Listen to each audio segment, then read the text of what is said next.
Hello and welcome to another wonderful episode of Iron Port. This program is proudly brought to you by Serene Insurance, Gold PLC, the Ghana Revenue Authority, Ghana Link, Meridian Port Services, and Phoenix Insurance. Our proud media partner is the Business and Financial Times. This program is powered by the Ghana Ports and Harbours Authority. So this week we are discussing Ghana's transition to electric vehicles, and we had in the studios an official from the Ministry of Transport to tell us what this transition is about and what government intends to achieve with the transition to electric vehicles. Let's take a listen. Now, there are those that are of the view that it is quite expensive if we want to, transition to, e-vehicles. And last weekend, myself and some colleagues were having a discussion, as a preamble to this, as a prelude to this particular discussion. And what the argument some of them raised was the fact that it's quite expensive to purchase an e-vehicle here and bring it. And some of the arguments also centered on what do we call it? I think we had a meeting. Yes, I recall. Also centered on insufficient charging points and all that. But we picked information that yes, plans are far advanced for the construction of charging points across the country. First of all, I would want you to bring us up to speed with this. What the plan is to ensure that we have efficient or enough, what do we call it, charging points across the country to be able to feed or to be able to assist and help vehicles that would come into the system so that they can charge and have a seamless, process in terms of, connecting to and fro. Okay, so as we speak, the ones I could mention offhand, we have about 6 charging points currently. Okay. All in Accra. This ranges from level 1 to level 2 and 3 chargers. Level 1 charger means that when you plug your vehicle, within 8 to 12 hours, you should be able to get from 0 to a full charge. Okay. Level 2, between 5 to 8 hours, you should.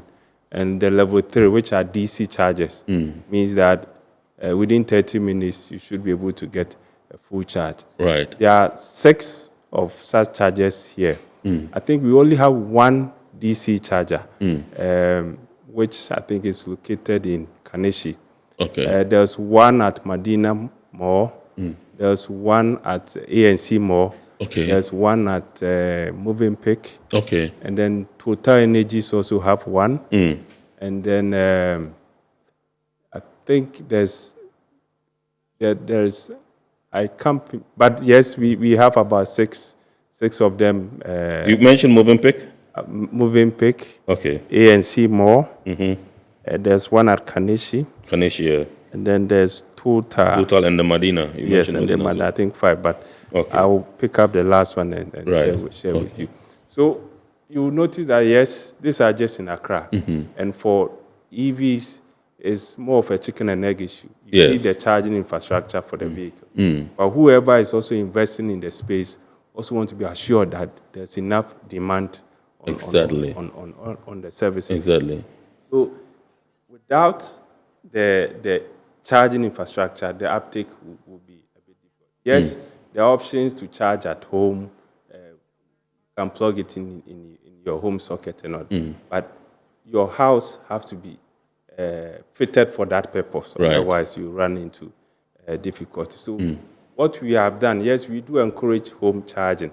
Yes. You need to go. So you can charge overnight if you can charge overnight, but you also have to make sure that you are not putting yourself in danger. Right. Because having uncontrolled installations can lead to some disasters. And therefore, the Energy Commission have been very key on this in terms of the deployment of the charging infrastructure. In fact, the Energy Commission have just approved some standards for the installation of the charging infrastructure. So whoever is coming within that space have to go by a certain framework. And that, I'm sure, they are rolling it out. There are also quite a number of programs to develop charging, and this we are doing it in collaboration with the private sector. What has been done so far, the 6 are all private sector led. There's no government involvement, all private sector. It means that the business case is good for the charging infrastructure. So once we're able to scale that up, then I'm sure we should be able to show a fair distribution of the charging network across the country. I'm aware of certain programs to develop charging infrastructure, not just in Accra, but in other parts of the country. Yes. Yeah. Which I think is a good initiative that we should be able to drive that and make the uptake of the EVs very visible. Ideally, how many charging points do we require as a nation to be able to transition smoothly? It will depend on the numbers that you're looking at. For instance, if you have a DC charger of, say, 180 kilowatts, which can even charge a bus, within 30 minutes it should be done. Right. But if you encourage installation of level 2 chargers, which is you need about 5 to 8 hours. Yeah. Imagine a vehicle parked at a parking spot within 8 hours to charge. So you have to look at the mass of it and where to put what. Yes. In the commercial sense, for example, if you are looking at intra-city operations where you're able to have a firm idea of their route, you can plan the charging infrastructure along those lines. But once you move out of that space, then you need to have a very good look about how you then deploy the charging. I've seen examples where they've been able to map out an entire area, what needs to be where, in terms of the charging infrastructure and then the capacities. I think we have to have a certain plan in terms of the deployment of the charging infrastructure. Right. How would the network look like? But it's also good to know where would the demand be. Right. Especially the vehicles. So which areas or which communities have EVs and all that. That makes information key, especially who is bringing the EV, where are they located, and their use. These are some of the mass around the charging infrastructure, which I think we have to. Do you have an idea how many EVs we have in country at the moment? Any rough estimates? The last time I checked, we had about 19,000 EVs. plug-in hybrid. Right. So the EVs... Hybrid, that means it's not strictly... It's not strictly... electric. Fully electric. Yes. So it runs both on conventional and then the electricity. 19,000. 19,000 of them. But those that are full battery electric, at the last count, they were about 2,000. That's the data from the DVLA. Wow. But bear in mind, we also have quite an uptake of 2- and 3-wheelers, which are running on EVs. Yes. We have what? 2- and 3-wheelers. So I 2- and 3-wheelers, I mean the motorcycles. Yes. The tricycles. Sure. So right. We've also seen them coming in their numbers, and I think there are even some that are into delivery of food items. So I think it's something that is growing. Yes. The numbers keep but it wasn't the data that we were recording. Right. But with the whole discussions about EV, really now it's taking some data on that, and we're able to really report on their numbers. All right. So, what progress have we made since post COP28? Post COP28, what progress have we made? Have we made any progress? Any strides? Yes. So, since the launch, locally, you could see a lot of interest. Right. A lot of interest from the private sector wanting to come on stream. Right. There are people that have even set up assembly plants. There are people running courier services using electric bicycles. I know of a few ones that are operating in Accra. Yes. There's quite an interest to develop charging infrastructure, especially from the private sector. And you could also see that consumers are very enthusiastic. They want to bring them in. Right. And the key question, as you said before, has been the CAPEX. Yes. In terms of the initial cost. When you take an EV, you are just replacing a fuel tank with a battery. Right. And then an engine with a motor. Right. So these are the two key components of an EV. The batteries and then the motor, which will run the fuels. Yes. The biggest cost of that whole vehicle is the battery. Right. Which is about 30 to 40% of the cost. So if the car is 20,000 USD, yes, then you might have the battery alone costing about 8,000 USD. So that's how costly it is. At the last count, we had about 16 or so dutiable items on that vehicle. Right. So it makes the cost very expensive, apart from your initial FOB price of that vehicle. The add-on duties makes it very expensive for. Yeah. So what did the government do?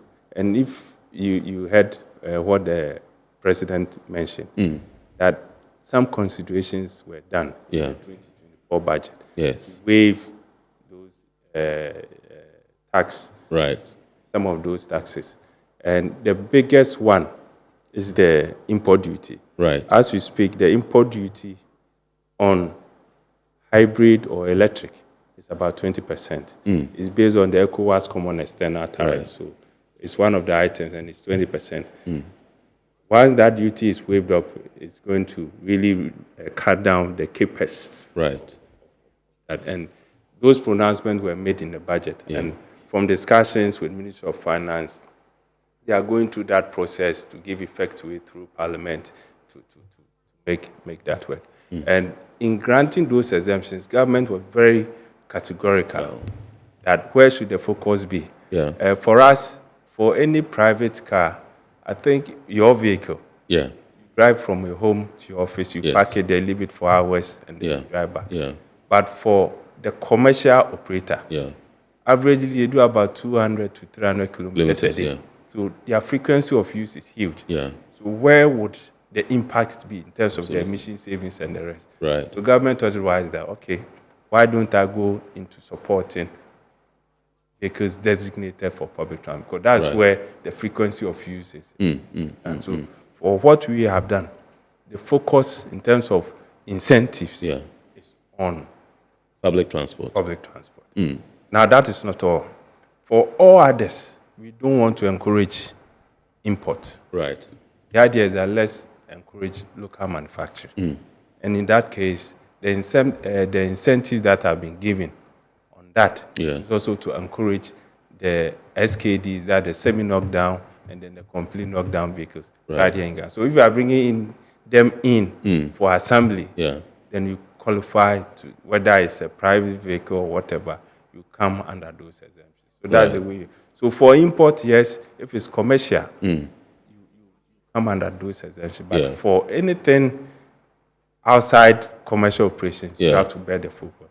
But on that side, we are encouraging local production. All right, so that was an official from the Ministry of Transport telling us how government intends to transition to electric vehicles in order to protect the environment. Iron Port returns after this break. Ohima, what will you take a number first? By you. You have to say take a number, give me. Guys, no, I'm tired. I'll go on a date with whoever gets here first. Princess, really? Okay, I dey come. Shut up! Mame, feel me talking about what? Boss, fill my tank with Super XP Ron 95. Well up with Super XP Ron 95 and Diesel XP high performance products from Goyle.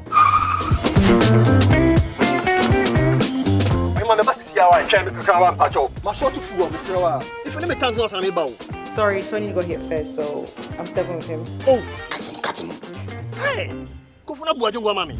Choose Super XP Ron 95 and Diesel XP for an energizing driving experience. Always go for Goyle Super XP Ron 95. Goyle, good energy.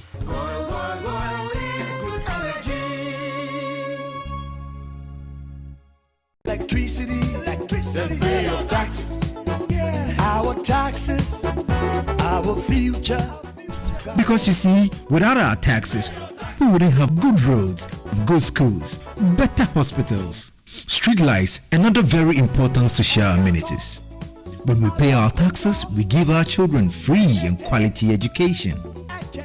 Tell God, my money too small. Why should I pay my tax? Look, small. Salifo, it doesn't matter how small or big your business or income is, you still have to pay your taxes.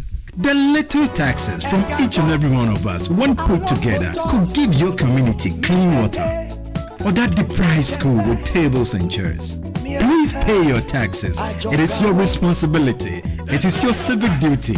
It is the law.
MPS Terminal 3 is Africa's new state-of-the-art container terminal at Tema Port. For manufacturers, agro-processors and traders, the new port means business can be done faster. This infrastructure boost will improve Ghana's port handling capacity, connect more trading routes, and oil the engine of growth for the economy, creating greater opportunities across all sectors as Africa's markets merge and become the largest trading bloc globally. MPS, we connect, you thrive. Business and life can be like the sea sometimes. Sometimes serene, sometimes calm, sometimes turbulent, and at times it brings the unexpected. However it is like, trust Phoenix Insurance for your home, car, business, and marine insurance needs. Call 0302-246-319 or 0243-690-492. At Phoenix, you experience a delightful service delivered with wisdom. Welcome to the GPHA port of Takoradi, Ghana's first commercial port. The Ghana Ports and Harbours Authority-GPHA has in its quest to position the ports of Ghana as the leading trade and logistics hub of West Africa, embarked on a massive expansion drive at its Takoradi port, the first commercial port of the country. This has resulted in a radical transformation of the initial 7-berth low-drafted port, which was constructed in 1928, to an ultra-modern port fitted with deep-drafted container, multi-purpose dry bulk, and liquid bulk facilities. The 16-meter deep dry bulk terminal is the deepest in the sub-region, with a total quay length of 800 meters. It is fitted with a combined 3-kilometer length conveyor system, which comes with a 2,500 metric tons per hour ship loading capacity, which has greatly improved ship turnaround time at the port. The Marshall Liquid Bulk Terminal is a fully automated liquid bulk facility dredged to -14 chart datum and equipped with automated firefighting system. The facility is fitted with 5 loading arms for gasoline, diesel, LPG, bitumen, and heavy fuel. On the container side, Takoradi Port's 16-meter deep Yield-Port and APSL container terminal with a quay length of 600 is expected to receive container vessels in the 3rd quarter of the year.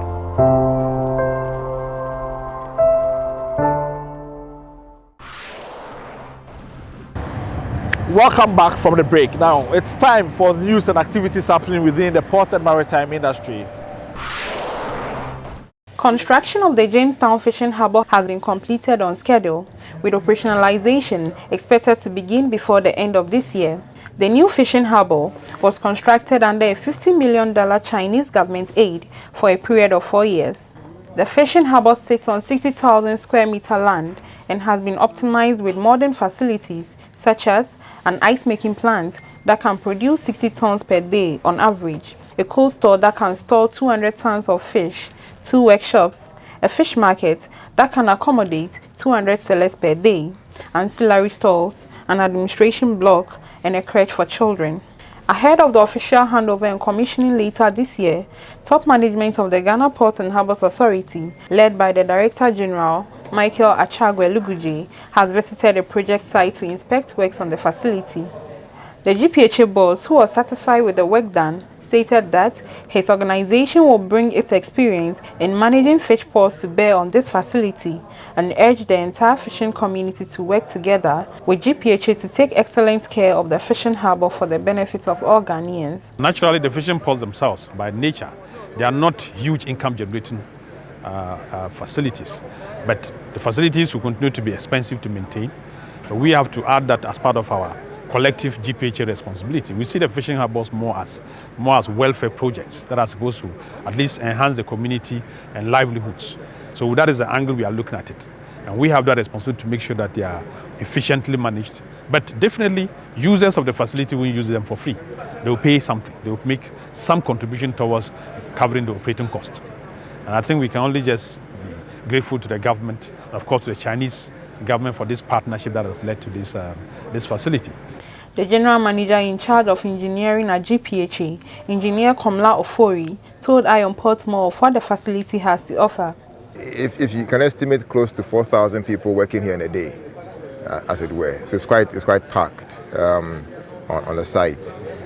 We have used the site well, optimally, to get the best facilities within this small space. I believe that even the land facilities far exceed what the sea can bring. So if you're expecting canoes bringing fish here, the volume of fish that will come in here will not be enough for the land facilities that we have. So ice, for example, may have to be sold to people inland who may need ice for other things, or fish brought from elsewhere for storage, depending on what the situation will be. In 2019, the government of Ghana, through the Ministry of Transport and the Ministry of Fisheries and Aquaculture Development, began the construction and rehabilitation of fishing harbours and landing sites across 12 coastal towns in Ghana. The beneficiary towns include Axim, Diskov, Mori, Mamford, Winneba, Senyabreku, Gwamwafete, Ekumfi, Elmina, Teshi, Jamestown, and Keta. These are expected to help maintain a hygienic environment for the processing and handling of fish while preventing and minimizing post-harvest losses for the fishermen. The Ghana Ports and Harbours Authority is supervising the construction of all 12 fishing ports and landing sites projects as the nation's agency responsible for building, managing, and operating all ports and port-related infrastructure in Ghana.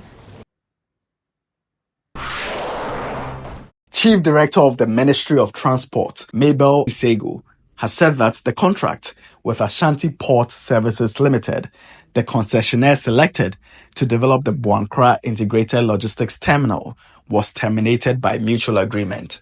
Speaking to members of the Parliamentary Select Committee on Roads and Transport, Mabel Isego said APSL was unable to meet the financial terms of the contract despite several engagements and extensions leading to the termination. The Boankra Integrated Logistics Terminal project is owned by the Ghana Shippers Authority with support from the Ghana Ports and Harbours Authority and the Ministry of Transport, and is funded by the Government of Ghana. The visit by the Select Committee on Roads and Transport on Wednesday, July 3, 2024, was in response to media reports that APSL had filed a writ at the Ghana Arbitration Center invoking the powers of the United Nations Commission on International Trade Law Arbitration to retrieve damages amounting to over $3 billion for contract termination by the Ghana Shippers Authority. Briefing the select committee, Mabel Sego explained the need for the tarnation. We have requested that they present or submit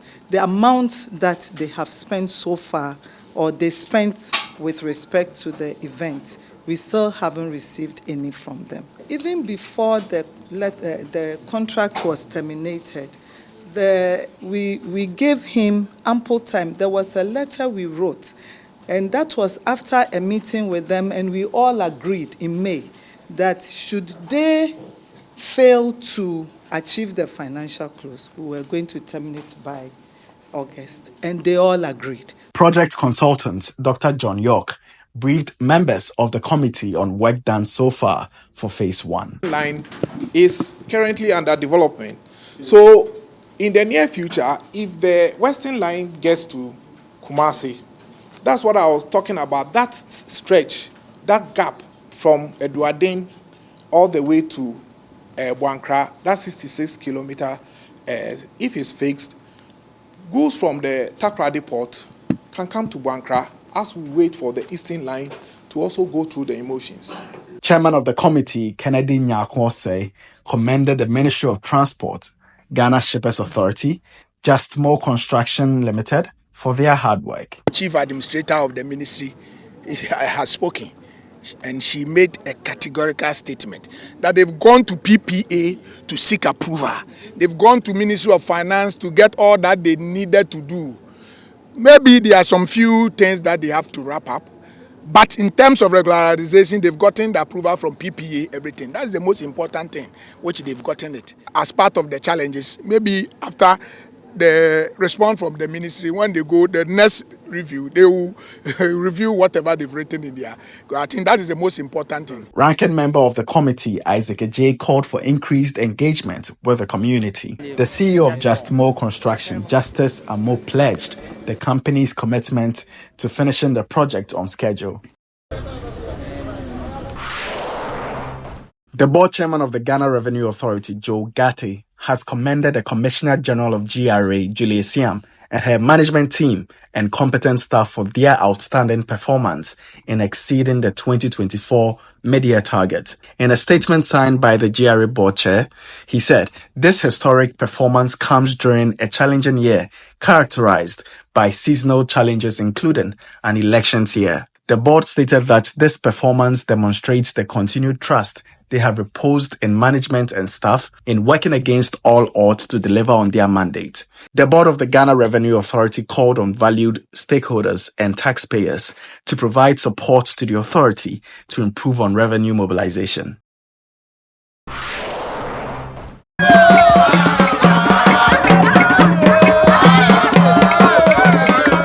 The third edition of the Corporate Games, organized by Crisis Management Solutions Company, LCB Worldwide Ghana, has come to a successful end. The football tournament that lasted for 2 months is one of the company's CSR initiatives intended to boost solidarity among stakeholders in the business community. Among the 16 teams that participated, GPHA's fire department emerged as winners for the Tema zone,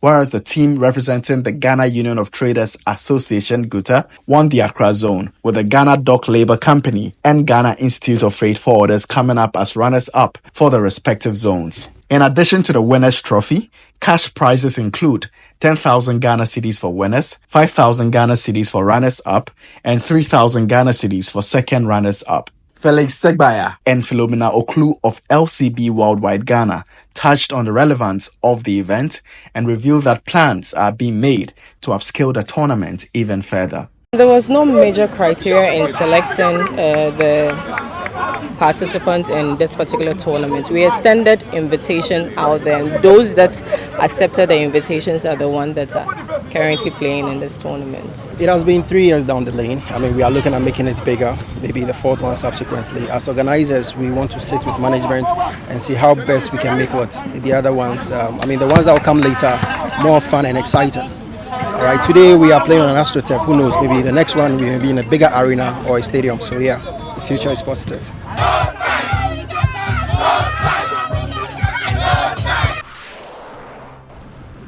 Let's take a look at some international port and maritime news. The Iranian Navy frigate Sahand sank entirely on July 9, 2024 in the southern port of Bandar Abbas, according to the NOAA news agency. The warship capsized on July 7, 2024 during repairs due to water ingress. It was repositioned with tremendous effort on July 8, but eventually succumbed after the vessel's rope broke. NOAA News, a Supreme National Security Council affiliated news agency, reported that the Sahand warship, which was rebalanced with great difficulty, has now sunk entirely after the ship's rope broke. Efforts to stabilize the ship were ineffective, eventually sinking in shallow waters. The vessel's displacement was 1,300 tons, and it boasts powerful weaponry, including anti-aircraft batteries, electronic warfare systems, helicopter flight deck, sophisticated radar systems, surface-to-surface and surface-to-air missiles, and torpedo launchers. Several people were injured and hospitalized after the incident. Several international maritime associations have published a policy statement regarding the International Maritime Organization's carbon intensity indicator, reflecting on its shortcomings and making suggestions for improvement. The CII, which came into effect on January 1, 2023, requires ship owners to collect data for their annual CII rating based on a ship's CO2 emissions, distance sailed, and size. Every vessel is given an annual rating on a scale of A to E.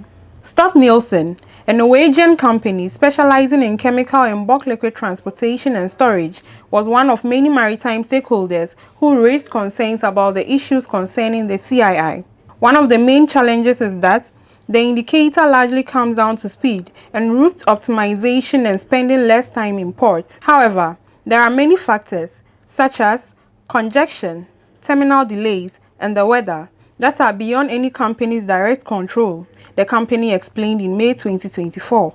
International Maritime Associations BIMCO, Cruise Lines International Association, Intercargo, Intermanager, International Chamber of Shipping, and Intertanko have now shared a policy statement as part of their collective commitment to safe, sustainable shipping on clean seas. Now, schedules of vessels in the port, those at Takoradi and those expected in the coming week, plus the Bank of Ghana exchange rate you need to know to clear your goods from the port next.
We have your comments next.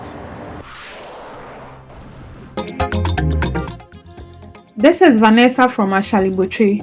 How will the government and companies ensure that there are enough trained mechanics and service centers to maintain and repair electric vehicles across the country? Well, Vanessa, Daniel Essel says the ministry is collaborating with the National Vocational Training Institute for the training of professional mechanics specialized in the maintenance and repairs of electric vehicles. It's time for the phrase of the day.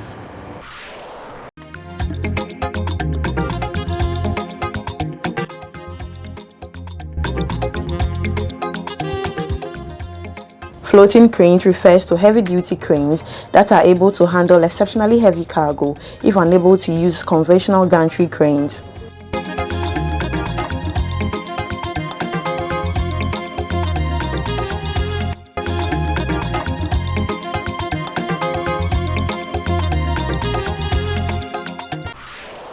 This is why we draw the curtain on this week's episode of Eye on Port. Thank you for watching and thanks to the entire crew. Join us same time next week. And also don't forget to follow us on our various social media platforms on your screens.